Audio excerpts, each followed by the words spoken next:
Unless otherwise indicated, Ratchet Book Club is intended for a mature audience. Viewer discretion is greatly advised.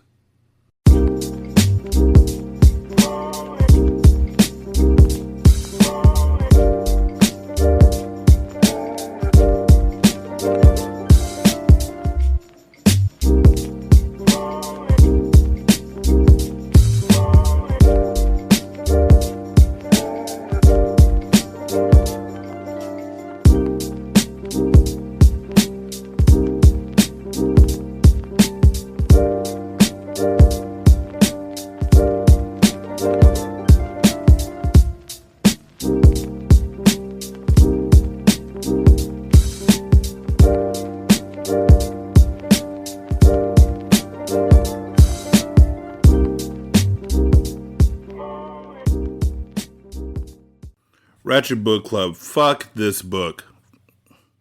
Running game, Jaden. Jaden walked into the school after a week of suspension with a new attitude. Tony was still out sick, but said the pencil stabbing was an accident, and neither Jaden nor Majesty knew why.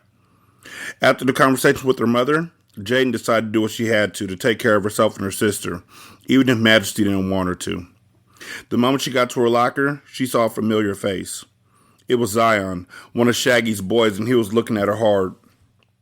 "Are you going to keep looking or come over here and speak to me?" "I wasn't sure if that was you at first. The last time I saw you, you was at McDonald's and looked, fucked up," Jaden laughed. "It's amazing what a little money and backing could do for a girl." "No doubt," he said, "but the difference is crazy." "Girls change," she said, leaning up against her locker, flashing him her pretty smile. She saw her sister Majesty walk past her and did everything in her power not to look in her direction. She made a decision that if Majesty didn't want the relationship, she wouldn't force it on her. "So, you still with my man Shaggy?" "Shaggy? Shaggy? Raggy?" she asked as if she didn't know him. "Who that?" He laughed and said, "Yeah, alright. He the nigga who fed your ass the day I met you." "Oh, that nigga," she joked. "I was so busy looking in your face that I didn't even notice him," she smiled. "Don't be selling me wolf tickets." "The fuck is a wolf ticket?" she laughed. Jaden was enjoying the conversation greatly. "It's a joke my mom say all the time." "Well, trust me, I ain't selling you nothing you don't want to buy," she said seductively. For some reason, being responsible for herself gave her more confidence. "I didn't know you went to Friendly. It's my last year, and I'm just going now because I make money here." "Doing what?" "Selling weed," he boasted. As they were talking, Jaden saw 5 girls walking up the hall in her direction. They wore real raunchy looking clothes and were loud. Immediately, a light bulb went off in her head. "Well, I gotta go. What's your name again?" Jaden asked. "Zion." "So, Zion, you said you sell smoke, but what else you got?" "Ecstasy, too. Why?" "I want to buy some weed and some e-pills off you," she said, keeping her eyes on the girls. They were real loud at their lockers, and it was clear they were trying to get everyone's attention. She hoped they didn't walk away before she had a chance to introduce herself to him. "I ain't know you get down." "There's a lot of things you don't know about me. Yet," she smiled, looking into his eyes. "Now, Mr. Zion, can you help me or not?" "How much you need?" "As much as you can give me." "I can give you whatever you need." "You keep talking to me like that, you're going to make me think you want to take care of me or something." "Maybe I do." "Let's do this. Bring the weed and the pills by this hotel," she said, writing the name and address on a piece of notebook paper from her book bag. "Tonight at about 6 p.m. Let's talk about it then." Zion got excited and said, "I'll do that." When he was gone, she walked up to the girls and said, "Excuse me, would y'all happen to know where I can get some pills from?" The main girl of the group had a tattoo on her wrist that said "Passion." She said, "Damn, how you just gonna walk up to us and ask us some illegal shit like that?" She laughed. "Yeah, what we look like," another girl said. "Y'all look like y'all want to have fun, and not all stuck up like some of these other bitches around here." Passion looked at her friend and said, "Sounds to me like you got us down pat." They all laughed. "I figured as much," Jaden said. "Well, new girl, you was just talking to the nigga who could hook you up with some pills. At least that's where I get my shit from." "Damn, I should have asked y'all before he tried to holler, Jaden said, trying to push her naivety deep inside. She wanted to seem as real as possible to them. The way that nigga was smiling all up in your face, you're not going to have no problem getting what you need, she said, giving one of her friends a 5. You should have pushed off on that for real. Zion's cute ass is paid. The way he was acting, I'm sure he's going to be sniffing behind my ass later. But I ain't about to chase no nigga. Anyway, the name's Jaden, she said, extending her hand.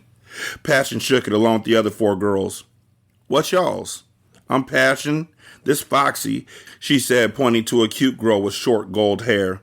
This Nana, she continued, pointing to a girl mixed with Asian and African American. This is Gucci, she added, pointing at a girl with long, stringy black weave. And this is Queen, she ended, speaking of a girl with a scraggly-looking bob. What Jaden noticed immediately was that they all looked like she used to, like they needed something to somebody. She didn't know why she could pick up on such insecurities since she had just made a come up herself, but she did. Y'all live around here? Jaden asked. Yeah, we live up the street. And you? Gucci asked with a slight attitude. Jaden knew she'd be the toughest to get through to. She wasn't going to tell him she was living in a hotel. So she decided to use the house she hated to her advantage. I live in Concord Mansion.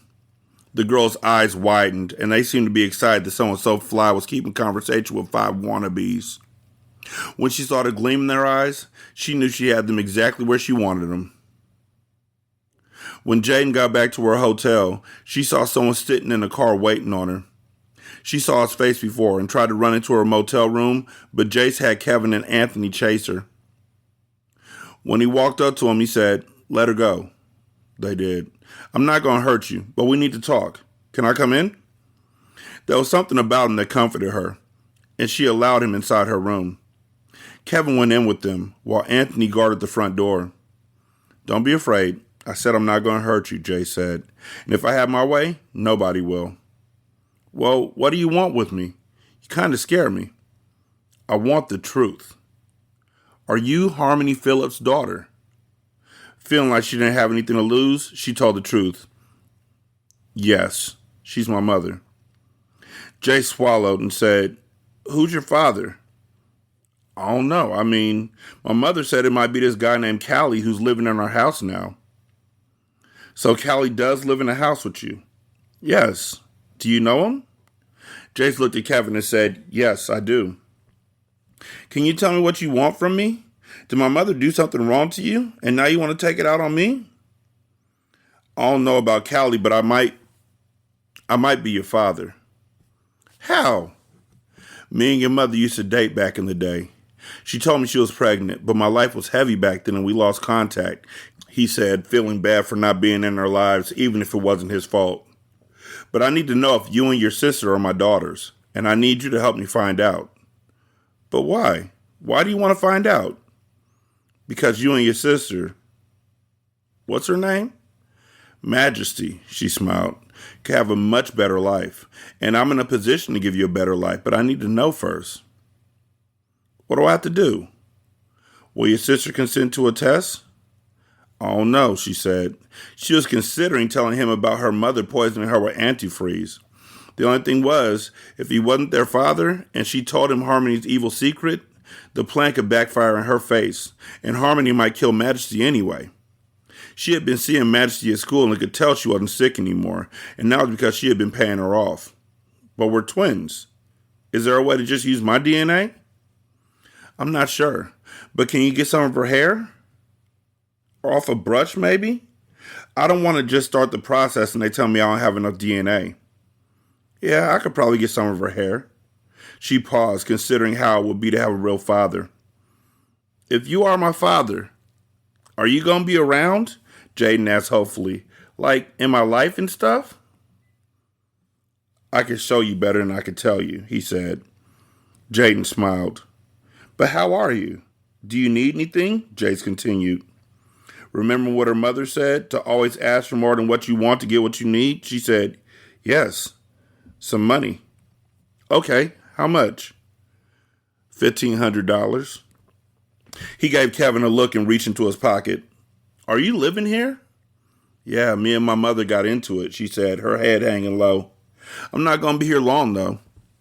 How is Harmony? Jaden frowned a little. She's okay, I guess. Just mean and hateful. He didn't want to waste their time talking about her, so he said, here's some money to tide you over. If you need something else, he wrote his number down on the pad in her room. Call me. Then he handed her $5,000. But get the hair from your sister for me. And I'm going to come back to check on you both. Okay. She smiled, looking at the wad of cash. All right, Jaden. I'll talk to you later. When he left, Jaden waited for Zion to get there. They went out and got something to eat and had a good time together. She was surprised at how much she liked being around him. She was having more fun with him than she was with Shaggy. They immediately fell for each other and couldn't deny it. When they got back to her room after hanging out, Shaggy was there. He didn't let them see him, but it fucked him up that Zion got with someone that he was keeping time with. And then he remembered. He never told anybody he was with her. Anger covered him when he thought about all he had done for her. If she wanted to fuck with Zion, so be it. But he decided he wasn't taking care of her anymore. He knew Zion's money was okay right now, but he had plans to cut him out the business. These folks are all petty and horrible. Nigga, you just said that you knew that nobody knew that you were even feeling her like that you didn't even speak on it, but you gonna cut him out the business. Then he'd be broke, and Jaden would come running back to him. But he wouldn't clean her up so quickly this time, unless she came back begging on her knees. A new crew, Majesty. Majesty and her friend skipped school and were at her friend Wokey's house smoking weed, drinking and getting high.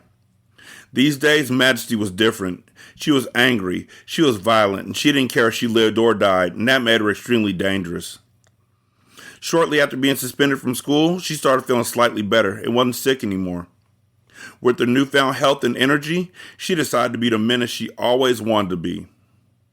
Always? One thing she taught herself within a matter of days was how to shoplift big items. She stole everything from designer jeans to tennis shoes to food and liquor. Just like her mother, she had taken to the bottle, but she favored Hennessy. And with the person already on the edge, brown liquor did nothing but made her evil. On top of everything, she was the leader of a gang of 5 kids from her school who were outcasts like her. The 5 of them were already together, and after seeing how she stabbed troublemaking Tony, they brought her into their pack. The gang consisted of 2 girls and 3 boys. The boys' names were Kid Lightning, Wokey, Crazy K, and the girls' names were Glitter and Sugar. And with Mad's leadership, they called themselves the Mad Max. That's stupid as fuck. Majesty dropped the last part of her name and went by Mad, and anybody who failed to call her by her nickname had problems. Unlike being home with her mother, she felt love for life when she was around them, and as a gang they made themselves stronger than ever. Why you mad? Kid Lightning asked. Kid Lightning had a honey-colored complexion. He was lanky with arms like twigs, but his outspoken behavior made him a favorite amongst the crew. No reason, she said, lying on the floor smoking. You sure? Crazy K persisted, because I felt like something was off too.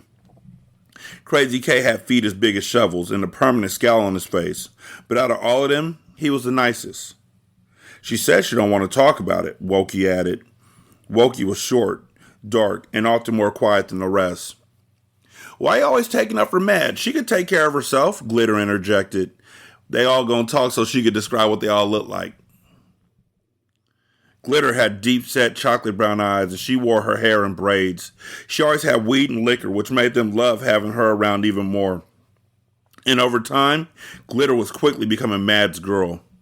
I said I'm fine. I don't know why y'all don't believe me. Stop lying, Sugar said. Sugar had a very small mouth and wore her hair in a curly ponytail. Large red glasses rested on the bridge of her nose, and she had a squeaky voice. I know what it is. What is it? Mad asked. You saw Jaden, and you always get like that after you see her. Sugar was right. Mad was still stewing over the fact that her sister had come over to the house to give her mother some money and didn't bother speaking. Even though Mad told her that she wasn't her sister anymore, she was angry that she didn't at least try to reach out to her again. She wanted a relationship with her twin, but she had been hurt so much that she wanted to know that she wanted the same. Okay. What bugged her out the most was the fact that she swore she saw Jaden going into her room. When she asked her did she invade her privacy, Jaden said no, but Matt knew she was lying. So what did Jaden want? She couldn't be stealing because it was obvious she had more money than she did, judging by the designer label she wore. And then there was a relationship Jaden had with Harmony, and money exchanged hands between them. Mad was full of suspicion of those around her, even her gang members. Y'all know we gotta do something together to make our gang stronger, right? Mad suggested. It ain't enough for me to hear y'all say y'all got my back. I need y'all to prove it. I need y'all to murder my sister. I bet y'all that's what it's gonna go to. What can we do? Glitter asked, kissing her in the mouth. The ultimate, baby. What's that? Wokey questioned. We need to do something that'll bind us together forever. Something that if anyone ever found out, we'd all go down for.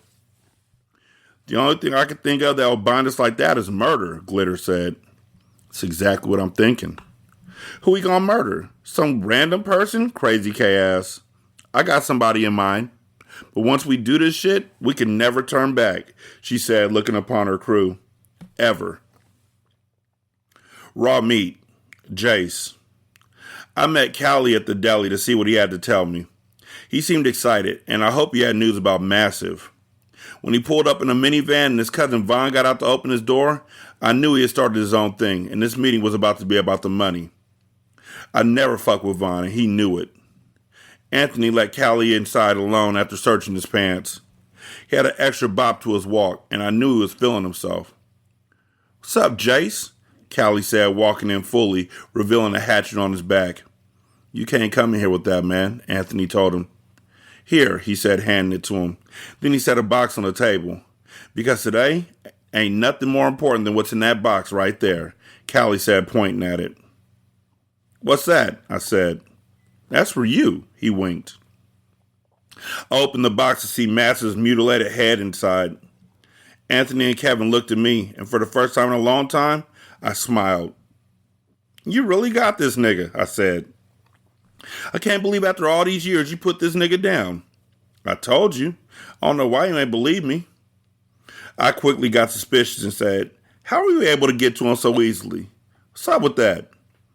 I dedicated 24/7 to find this nigga, not the other way around. What do you mean? He wasn't looking for me, Jace. He was looking for you. It's easier to hunt somebody if you're not being hunted. I feel you. So when can I collect my money? What happened to you being a part of the crew? I said, fucking with him. Nah. I decided to start my own thing.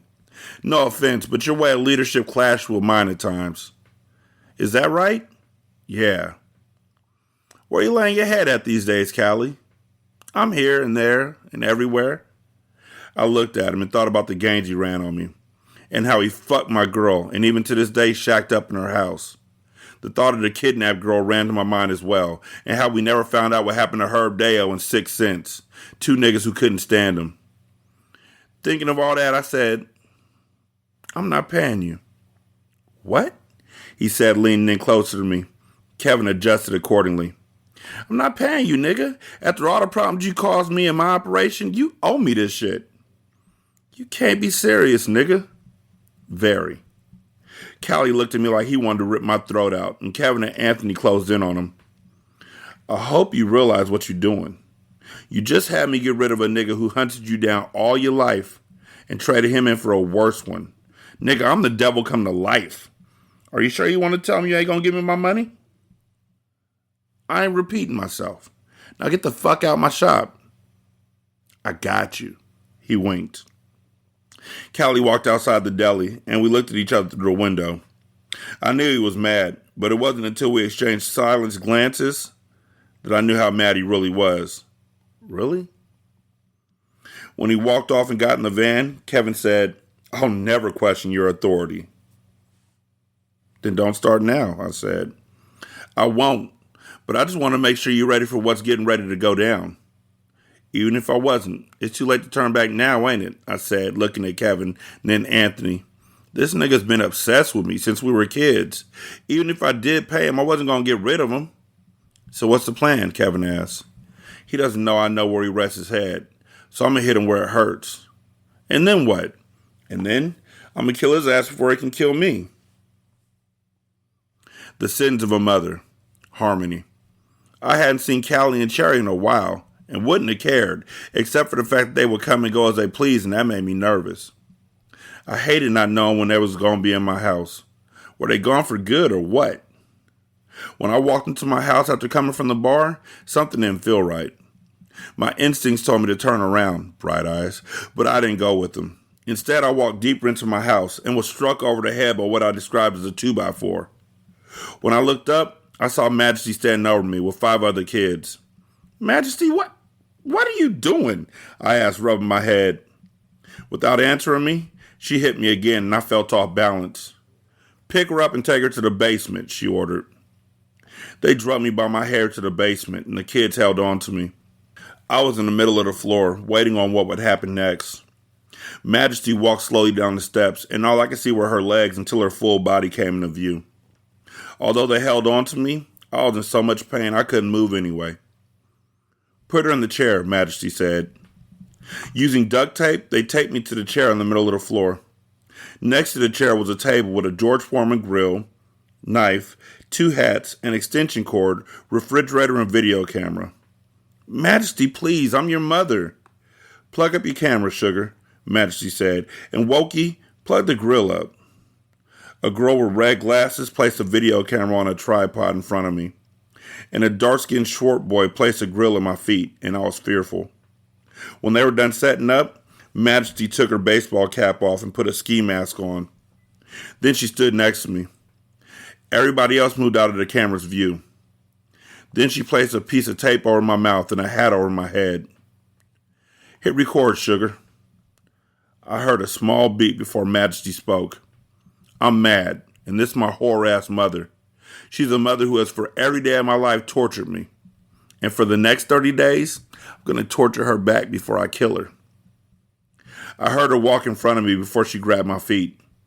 Then she pressed it on the grill and they sizzled. That grill warmed up quick. I know, I just want to comment on that. That grills do not work that fast, like ever.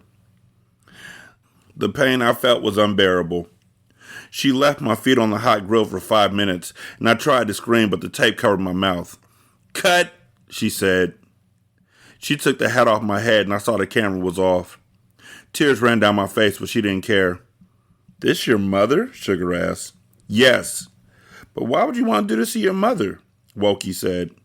Do you think the fact this is my mother makes me more or less loyal to the gang? Majesty said. I'm killing the woman who brought me into this world to prove my loyalty to this gang. How many of you would do the same? The kids looked at each other, then at Majesty and back at me. When the decision was made to go further, they took me off the chair, stripped me naked, and threw me to the ground, the tape still in my mouth. Wokey, you fuck her first, she said, and I want y'all two to fuck her next. What? Wokey said. The next time one of y'all questions me, I'm going to think our gang ain't as tight as it should be. Now I'm telling you to fuck her, she said, pointing down at me. They didn't argue anymore, and one by one the boys climbed on top of me and raped me. I couldn't believe what was happening, and more than anything, I couldn't believe the hate in my daughter's eyes. For the first time ever, I realized what I had done to her. She was ruined, and I would have to suffer for it. Not too much, because I think you're telling this all to a fucking adult healthcare facility person. Like, that's what doesn't make any sense. We're not living in the now time with this book. Like, where the fuck are we? Where are we? Is this the past? Like, I don't know. The papers. Jaden. Zion took Jaden to Concord Manor because Jay said he had something to tell her, and he needed to see Majesty too. Judging by the urgency in his voice, she knew it couldn't wait. He kept asking if Callie was there, and that if he was, he would meet them someplace else. But she told him he wasn't. Jaden and Zion had been spending more time together since Shaggy decided he wasn't going to put her up in the hotel anymore. She ended up renting a room in Zion's aunt's house, and it worked out better for her because she could save money. When Shaggy flipped out and told her she was on her own and gave her no reason, she knew then that she had to get her own paper. And together with Passion and the girl she found hanging around the school without a cause, she started 13 Flavors, a babysitting service for kids, with a special division for their lonely and horny fathers. She decided her mother was right about some things after all. Pussy made the world go round, and it was time she got with the program. Aren't you just now a straight virgin? Like, straight up? Like, what? You want me to wait out here for you? Zion asked Jaden as she grabbed her Louis Vuitton purse out of his car. I'm not going to be doing too much tonight, especially after, for whatever reason, Shaggy cut me off. Jaden sighed and said, do you think it has something to do with us? Do he know about us? They said Shaggy asked, but I know they talking about Zion, so Zion asked. Not that I know of, Jaden said. Plus, me and him were never together. He told me that shit over and over again. Alright, well, I got some other shit going on anyway. You sure you don't want me to wait, though? Nah, I'm gonna call you when I'm ready. You sure? Because I don't want you to have to call nobody else to do nothing for you. I know you're not talking about Shaggy. Yeah. Zion, were you not listening to me? Jaden giggled. I'm done with Shaggy, and he done with me. Just be by the phone when I call you, she said, giving him a kiss. I got you, Ma. She got out and walked up to Concord Manor's doors and knocked. The moment her knuckles hit the door, she noticed it was open. She waved to Zion, and he pulled off. Majesty, Jaden called her name.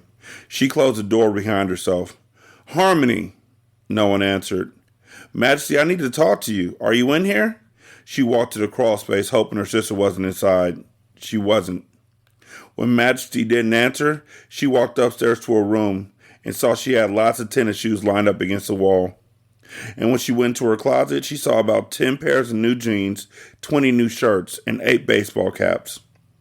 She smiled, thinking that maybe Harmony had done right by her daughter after all by buying new clothes.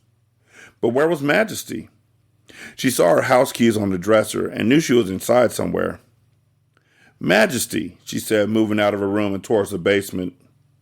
Before she touched the basement door, Majesty appeared from inside with a New York Yankees baseball cap covering her eyes. Her jeans were baggy, and she looked more like a cute boy each day. Jaden heard some noise downstairs, but didn't know who was causing it. What's that noise downstairs? Jaden said, trying to walk down the steps. Is Mama here? Nah, that's the TV on, she said, closing the door behind her. Jaden followed Majesty into the foyer before Majesty threw her an evil glare. Where's Mama? She gone. Now what are you doing here? She asked. Why you not posted up in the hotel with some nigga? I have something to tell you, Jaden said, grabbing her sister's hand. Majesty snatched her hand away. I'm sorry, sister. I'm not trying to invade your space. It's just that, well, Jace has something to tell us. I think it may be good, Majesty. Mad. What? I keep telling y'all not to call me Majesty anymore. I go by Mad now. I'm sorry. And who the fuck is Jace? Mama used to be with him back in the day. And I think he might be our... Right before she finished her statement, Jace pulled up to the mansion and walked through the doors. He had Anthony and Kevin with him. Through the open doorway, they saw 10 vans parked in the driveway. Is Callie here? Jace asked Jaden. Nah, I don't think so. Is he? He asked Majesty. She shook her head no. Who are you? Majesty asked him. And what are you and all these vans doing in my house? You must be Majesty? Mad. I go by Mad now, she said, looking at him, and then Kevin and Anthony who were standing behind him. Now who are you and what you doing in my house? Jace looked at both of them sadly and dug in his pocket. Then he pulled out a little piece of paper and said, I have some news for you girls. It's the paternity test. Mad shot Jaden a dark glare. Don't be mad at Jaden, Jay said, spotting the look. I had her bring me some of your hair out your brush for a test. When was that? It was a while back. I came into your room real quick and left back out. I knew it, she said, rolling her eyes. You tried to say you weren't in my room when I asked you. Majesty, please, Jaden said. Mad, she yelled. I told you to call me Mad. Girls, this is serious, Jay said. I have something to tell you. Both of you.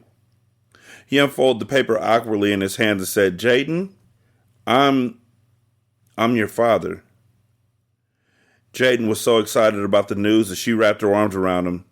And even Majesty, for the first time in a long time, smiled. So you're our father? Majesty said with a tinge of excitement. So that means you're going to help us now, right? Suddenly, she wasn't so angry anymore. Jaden and Majesty hugged each other, but Jason seemed so excited. Then Majesty hugged Jason. He hugged her back. She didn't know what having a father meant for her, but at least she didn't have to go a life alone anymore. She had someone who she could tell wanted to be in her life, even though it was her first time meeting them. I'm going to do whatever I can for you girls, Jay said. But, Majesty, you're not my biological daughter. The smiles were wiped off the girls' faces. What are you talking about? You said Jaden's your daughter and we're twins, she corrected him. So I have to be your daughter too. She looked at Jaden. Right? Honey, you aren't my biological daughter. How is that possible? It don't make no sense, Mad said, stomping around the foyer. She was upset and embarrassed that she had allowed herself to celebrate without hearing all the facts. Normally, she was more careful, but now she had gotten so caught up in the moment that she had lost her control. I didn't understand it either. But before coming over here, I talked to a doctor about it. He paused.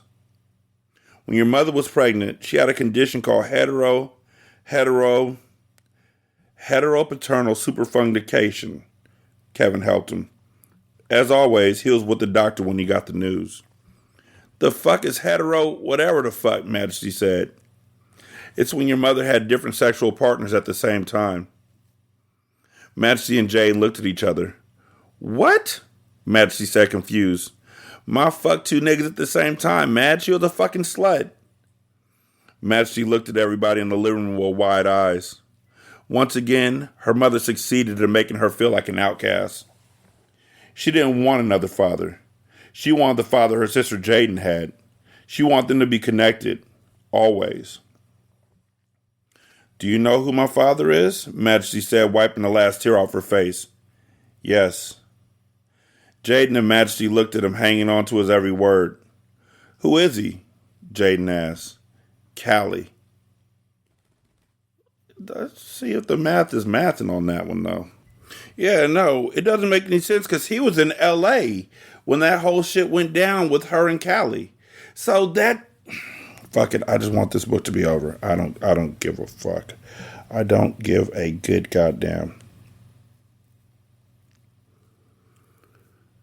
So, Matt backed up from him and leaned against a pillar in the middle of the floor. How do you know Callie's my father? Majesty said as Jaden frowned. I had somebody pick up some of his hair from the barber shop. I sent it in with our hair just to make sure. From afar, anyone looking at how angry Majesty was all the time and how dangerous Callie was could easily see the family resemblance. And the same thing rang true for Jaden. Already, it was evident that she and Jace were cut from the same cloth because they both went after the almighty dollar. That's why they're... Really? So, in that case, Bill Gates is my daddy. Because we both like computers and we're both about that money and helping people. I'm going to go file the case right now. You sound stupid. Donnie Simpson is my daddy because we both like music and we got pretty eyes. Usher's probably your kid's daddy. I'm just saying. I don't know why I said that. I feel bad. Okay, let's get back at it. I want to be by myself, Majesty said evenly. Please leave. Majesty, we could take another test to be sure. Please leave, Mad whispered. I got you and your sister. You don't have to worry about shit. I'm not a fucking charity case, she screamed. You don't have to take care of me. Mad, when you coming back downstairs? Wokey asked, coming out the basement fixing his pants. Seeing everybody in the foyer, he said, Oh, I didn't know you had company. Go back downstairs, Wokey. I'm coming. Wokey walked back downstairs and Majesty said, Please leave. Now. I need to be alone with my friends. Knowing there was nothing else they could say to her at the moment, Jace and Jaden left the mansion. When they were gone, Majesty walked down the stairs with the weight of the world on her shoulders. She dreamed of how hard she was going to make life for her mother over the next 30 days before she finally decided to take her life. Put her on the chair and tape her down, she ordered. Everyone jumped to take care of the chore, seeing the anger on Matt's face. Majesty stooped down in front of Harmony, grabbed the knife that was on the floor, and slid the tip of the blade up and down Harmony's inner thigh. The members of her gang didn't say a fucking word. "Found out who my daddy is today, Mommy," she said angrily. She adjusted the baseball cap on her head and said, "I guess the saying's true. Like father, like son." She lunged the knife slowly into her flesh, the same way Callie did many years before. Present day. Green Door, Adult Mental Health Clinic, Northwest, Washington, D.C. "What happened to you next?" Miss Christina Zom asked.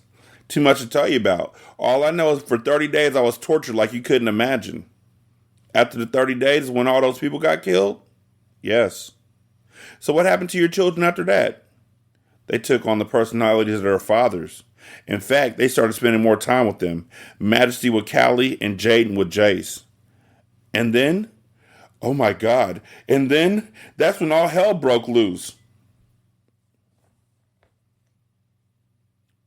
We ain't gonna know what that hell is because I'm not reading that next fucking book. Y'all want to read that book, do it on your own. Don't tell me shit about it. I'm done with that shit. That shit was some motherfucking bullshit. That was some straight up bullshit.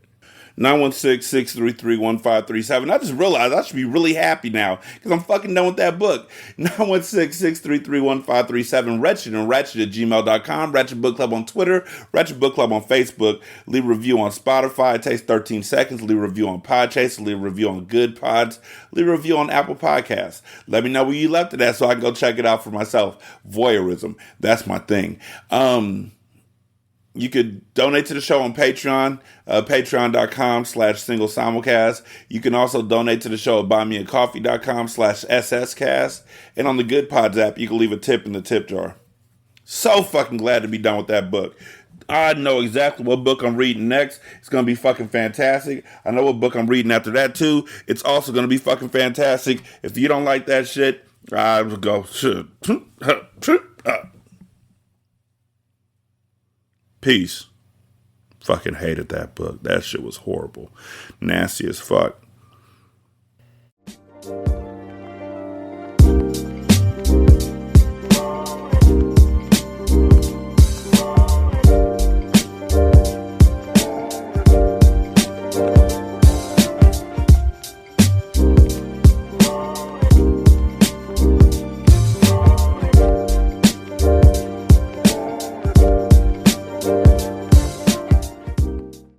The intro and outro to Ratchet Book Club is by That Kid Garan, and it's called Goodbyes. You can email him at tkgbeats94@gmail.com for more information on how to lease this beat. This is Single Simulcast. Don't know by now, did you slip?